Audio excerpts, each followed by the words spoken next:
안녕하세요. 법무법인 여율 대표 조장곤 변호사예요.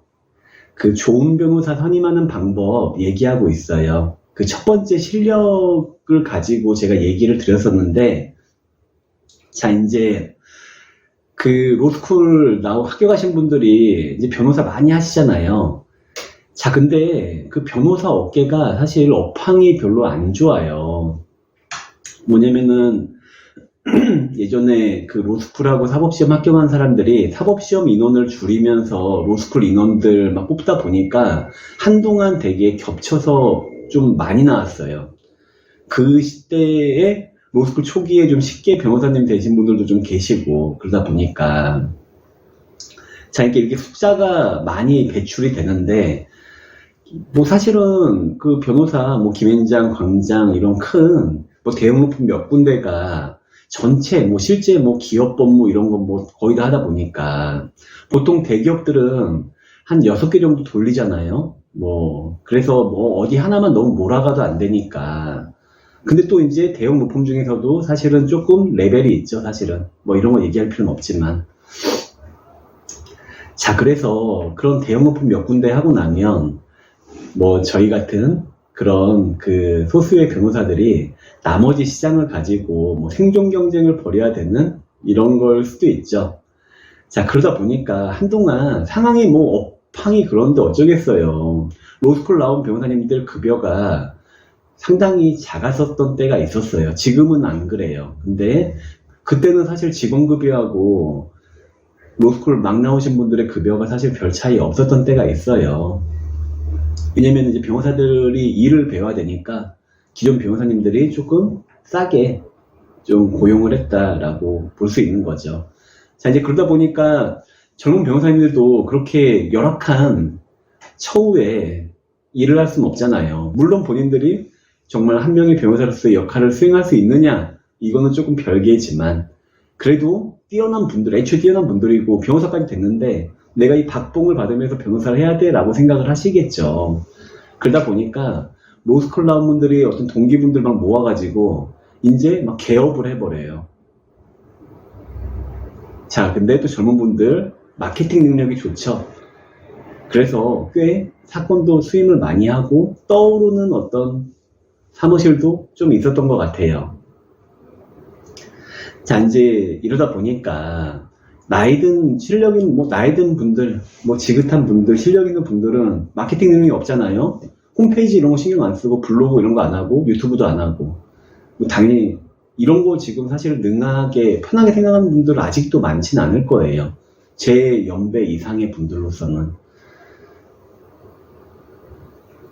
근데 이제 젊은 친구들 막 또 치고 들어오면서 사건을 해 가니까 전반적으로 다 어느 정도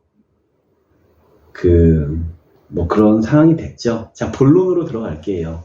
그래서 요새는 이제 사법시험 나온 변호사님들보다 로스쿨 출신 변호사님들을 더 많이 보는 세상이 이제 된 것 같은데요. 그 로스쿨 나온 변호사님들 선임하게 되실 경우에는 저는 그래도 적어도 한 5년 정도 이상은 되면 좋겠어요. 이왕이면 7, 8년 정도가 저는 적당하다 생각은 하거든요. 이게 저희가 소송을 할 때도 그렇고 저희 소속 변호사님들 중에서 로스쿨을 했던 분들도 봐도 그렇고 정말로 로스쿨 분들 똑똑하시고 치열하게 나름 살아오신 분들이라서 똑똑하시고 말씀도 잘하세요. 근데 서면을 좀 못 쓰는 경우가 많아요. 그래서 사실관계, 그러니까 딱 사실관계가 우리 교과서적인 어떤 그런 케이스, 쟁점이 분명하고 사실관계가 분명한 경우에 어떤 판례 서치하고 이런 거는 잘하실 거겠죠. 잘하실 건데 세상의 실제 사건은 교과서 안의 사건이 아니잖아요. 그러면은 아까 잠깐 말씀드렸지만 여러 자료들이 있어요. 근데 그 자료들을 걸러내야 돼요. 그 자료들의 의미를 캐치를 해서 그 정선된 자료들을 가지고 또 다른 사실관계를 만들어내요. 약간 다른 사실관계가 돼요. 그래서 사실 판검사님들은 변호사보다 훨씬 더 제한된 사실 관계를 볼 수밖에 없거든요. 왜냐면 변호사가 만들어 놓은 서면을 가지고 변호사가 제출한 자료를 가지고 판검사님들은 그 사건을 보게 돼요. 그래서 변호사가 실력이 있어야 그 어떤 자료를 가지고 예, 죄송합니다. 다시 한번 할게요. 이거 정말 너무 중요한데 실력, 기본기, 실력, 경험이 있어야 어떤 자료가 어떤 의미를 갖는지를 캐치할 수가 있어요. 보통은 이제 막 변호사님들 일 시키면은 자료 분류 이런 걸 잘 못하는 분들이 많으신데 그게 정말 사건의 해결에 가장 중요한 부분이라 생각하거든요. 의미 있는 자료를 선별해 내서 그걸 가지고 사실관계를 재구성하는 거예요.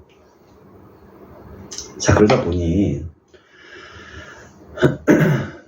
그 서면 작성 능력은 조금 편차가 전반적으로 요새 분들은 좀 저조하지만 약간 편차가 있을 수밖에 없다. 왜냐면은 그래도 좋은 변호사님 아래에서 대형 로펌에서 로스쿨 수료한 이후에 어떤 그 수습의 기회를 가지신 분들하고 바로 그냥 뭔가 준비 없이 현장에 투입된 분들하고의 서면을 예를 들어서 저희가 그 옛날 무술 영화 보면 정말로 막 그 단련을 하고 산을 내려올 때까지의 과정이 중요하잖아요. 왜냐면 그 이후에도 물론 막 많이 대련을 하고 경험을 쌓으면서 나아지겠지만 정말 마음 먹고 독하게 뭔가 스스로를 단련하는 시간, 이거는 아마도 뭐 운동이든 공부든 어느 정도는 마찬가지 아닐까 생각을 해요. 자, 그래서 기본기 정말로 생각보다 중요하고요. 제일 중요해요. 자, 그 두 번째는 제가 예전 5년 전 자료에서도 실력과 열의 이렇게 나눠서 말씀드렸는데 그 열의에 관한 부분은 제가 다음에 작성해서 한번 또 올리도록 할게요. 예, 감사합니다.